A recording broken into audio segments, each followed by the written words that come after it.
Hello viewers and welcome to Africa and Beyond Television Network, and we are taking a look on a very controversial issue in the politics of Zimbabwe. And remember, this is my opinion, and I am analyzing the situation from now going forward. Right here, we want to look at the position General Chiwenga is likely going to take from now going forward. And we are going to use the past, present events to actually try to predict the future and understand what is likely going to happen. So, first and foremost, what happened is that in 2017, there was an agreement between Chiwenga and Mnangagwa that ED must serve just one term. So, which means in 2023, we were supposed to have General Chiwenga as the presidential candidate for ZANU PF. But in 2023, ED was the candidate. It started soon after the elections. They started to chant 2023 ED Anenga Chipo. That was the first thing. And it happened like that. And before the 2023, they even started to chant the 2028 slogan. The same way they are now doing 2030 and 2033. And what is very important to note is that 2030 slogan, it started way before the 2023 elections, which means if General Chiwenga wanted to act, he had more time to act and stop whatever which was happening. But he didn't. He let it happen so that they have the 2023 elections, and he then tried to secure the 2028 presidency. Now that they are fiercely campaigning against him for the 2028 elections, they want to go to 2030 without him. The major issue is that VP Chiwenga had an opportunity during the ZANU PF conference to stop the madness by simply challenging the resolutions. He could have challenged those resolutions and they were not going to pass. He had these people on the ground. Those people would have rose and stopped the resolutions. It was within the constitution of ZANU PF parameters for those people to stop the 2030 agenda, which means soon after the conference, there is nothing which was going to happen legally to those people. And their persecution was going to show the extent of Emmerson Mnangagwa's illegalities, but he chose not to deal with that. Then, that is very important. Let us go back to 2018. In 2018, a man called Sevius Kasukwere walked into the streets of Harare, into Zimbabwe, and he had his passport stamped and went to his home. He was arrested, brought to court, and his passport was never taken. Days later or weeks later, Sevius Kasukwere left Zimbabwe voluntarily, and no one knows which port of exit he used, but he used his passport, which he still holds and uses to travel at this point in time. Then another issue which is very important is to know that Sevius Kasukwere was deliberately given freedom to walk around, to leave Zimbabwe for the preservation of the future, because they might need him in the future. Let's say Mnangagwa fails, Chiwenga fails, they might need Sevius Kasukwere to be part and parcel of a transitional government or a unity government, so as to protect their own interests, which both of them know very sure that they will not jump prosecution if there is no one to protect them, or if they don't agree with the incoming president to get amnesty. That is very important. Another issue is that at this point in time, the military does have a justification to move and do whatever they did in 2017. Why?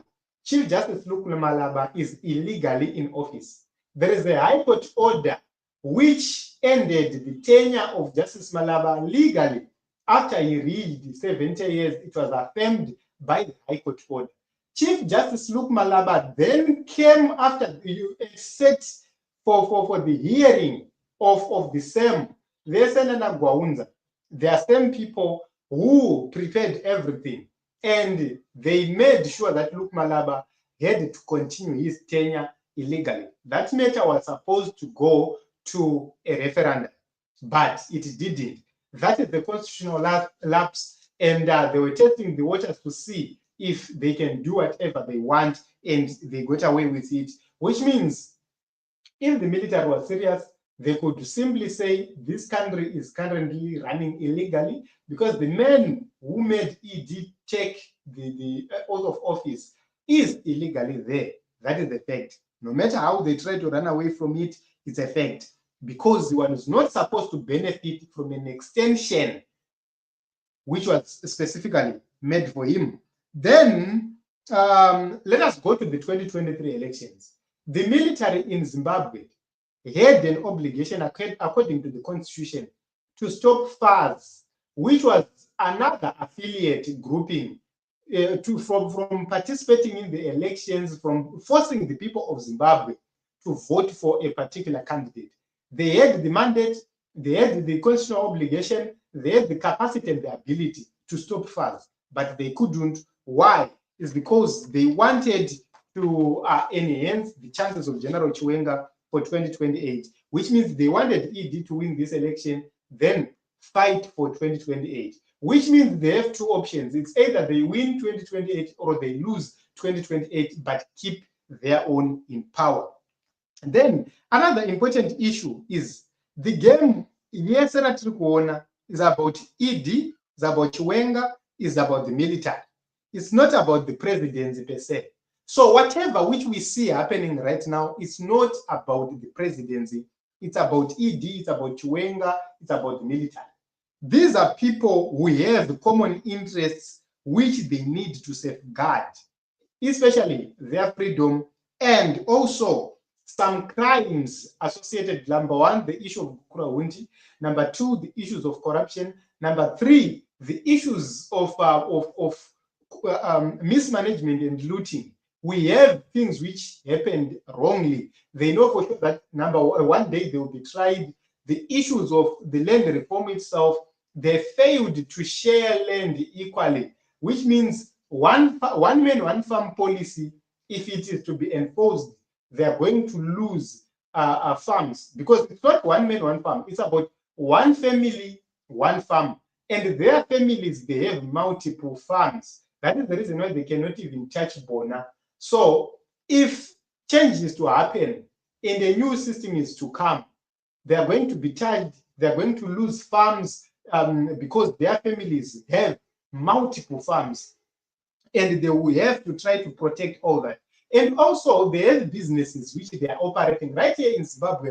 They operate the vast businesses. They belong to the politicians. They have shares and whatever. Some of those businesses were even acquired illegally. The others were people were forced or blackmailed for them to be able to control shares and everything else. So they know that they will lose all those things, and they will live like paupers, even if they're not sent to prison, but they're likely going to live like paupers. So let's go to 1983 up to 1987, that period, the Gukurahundi period.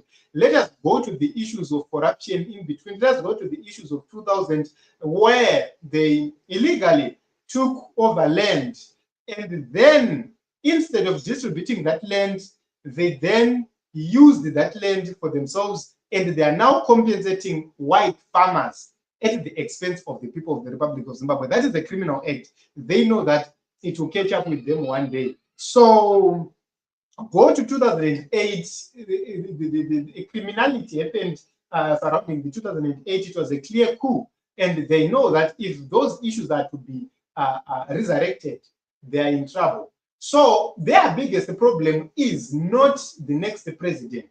Their biggest problem are the victims of those events. Because if these people come forward to say, we are now in a new Great Zimbabwe, but our rights were violated in this year, we need compensation. A government cannot simply dish out compensation without the side of these people who are involved in those issues, which means at a certain point in time, they will need to come forward to answer. Even if they are not brought to court by the Zimbabwean government or the Zimbabwean people, the International Criminal Court itself might use the past records or those past records to prosecute them once they get into other territories where they won't have immunity or they will not have diplomatic protection. So that is very, very important to note. So what is going to happen is that there is another likelihood that Chiwenga might let it happen now that the presidential limit term is extended and the presidential limits are removed, so that when he gets into power as ZANU PF, they will continue. I said the biggest issue is not about anything else, it's about preservation of the past, the present, and the future, which means they are likely going to support this thing only to then, at a certain point in time, to turn against each other, which means if Chiwenga is to act, he is likely going to let the referendum happen or all the referendums happen, then act after the referendum to stop ED if he is serious about being the president of Zimbabwe.